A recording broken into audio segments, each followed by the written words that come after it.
Okay, welcome back. This is lesson 5-4, part 2. We're on example 3. And this is a geometry type question, it says here. A regular pentagon is inscribed in a circle with a diameter of 8.34 centimeters. The apothem of the regular polygon is the measure of the line segment from the center of the polygon to the midpoint of one of its sides. Find the apothem of the pentagon. Okay, so one thing this picture is lacking is it says it's inscribed in a circle. So this is my pentagon, very weak looking pentagon here, and I am going to put a circle around it. It's not much of a circle, but you kind of get the drift.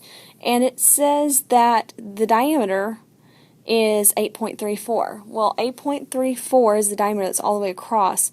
I would like to know the radius from a center to a vertice. So 8.34 divided by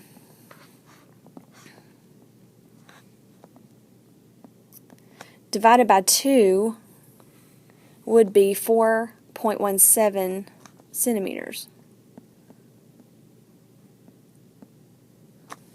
So that is the radius. So the radius in my picture is from the center, make my center really big, center to a vertice. It's also, the radius would be here also center to a vertice. Now the apothem is different. The apothem is from the center to the edge, or actually cutting the midpoint of the other segment. So it's from the center right there. And it's a midpoint of one of its sides. So there you go. Now, they're wanting me to find the apothem, that little segment there. So in order to find that, I'm going to have to set up a trig function, because that's what we've learned about is trig functions. Now, I'm going to take 360 and divide it by 5, and I'm going to find the so 360, put it in your calculator, divided by 5 is 72. So this big angle here is 72. Well, I can't use that big angle to find the apothem. It makes a little right angle here, but I can half that.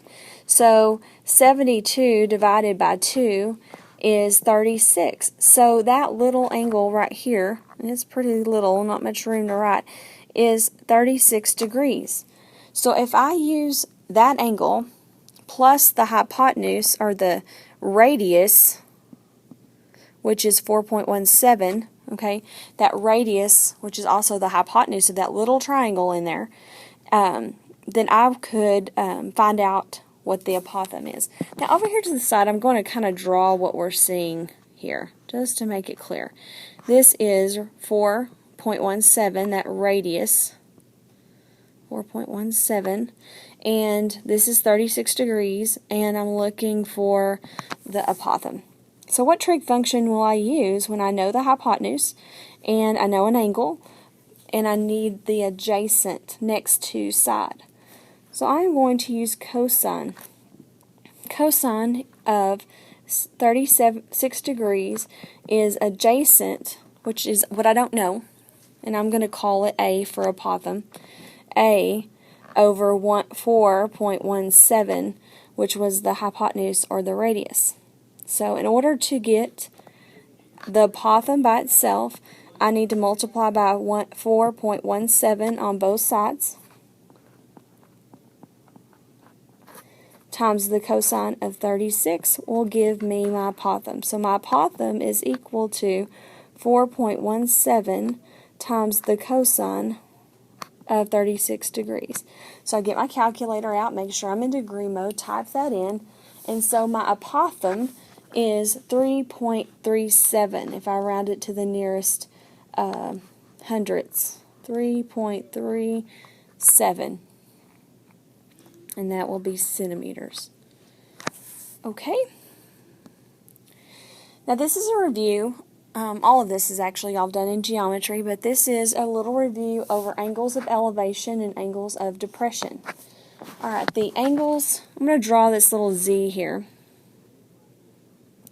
And these are horizontal lines and they're parallel. basically, this line right here going through is like a transversal, and so this angle and this angle are congruent. They are alternate interior angles. They are alternate interior angles. And we know that alternate interior angles from geometry are congruent. So those angles are congruent. This angle right here is called an angle of elevation. Actually, I think I said that wrong. I did. The angle of elevation would be looking up. So the angle of elevation would be starting here and looking up. So that is an angle of elevation. And this one right here is you're going across this way, and you're looking down, going down, and that's called an angle of depression. Now these two angles are congruent because of alternate interior angles are congruent. So your problem is going to say stuff like an airplane flying, and at what angle is it descending, and things like that. And so that descending would be like the airplane would be flying this way, and it would be going down, and so that would be an angle of depression.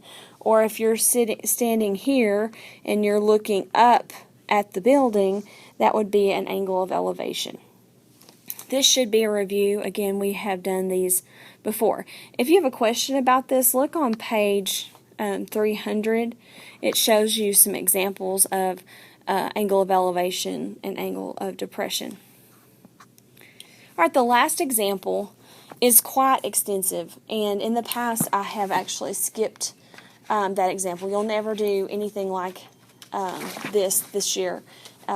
So if you want to look at it and learn a little bit to extend yourself and go a little bit further, that's fine. It's just quite involved. It's like you solve for one equation, and then you actually solve for another equation, and then you sub one into the other and have to solve, and it's just very lengthy. And so we will not be doing that example, but you're welcome to look at it, and I can explain it to you if you would like. All right, I want you to do a few problems to show me that you watched the video and give you a little practice before you come to class. So I would like you to do 5 through 9 on page 302. I just want you to do 5 through 9. And the purpose of that is for you to kind of have a guided practice. You can we can check it at the beginning of class, and then we'll know if you're green light to go, or if you're caution, or if you hadn't watched this video at all, you'd be a red light. So I want you to come to class with these 5 problems done. Okay, well, I will let you go, and you begin working on 5 through 9, and if you're struggling, then you will definitely be a caution, and we'll go through that. But if you can get through these problems with no trouble, then you will be green light, ready to go. All right, well, you have an awesome weekend, and I will see you on Monday. Thanks.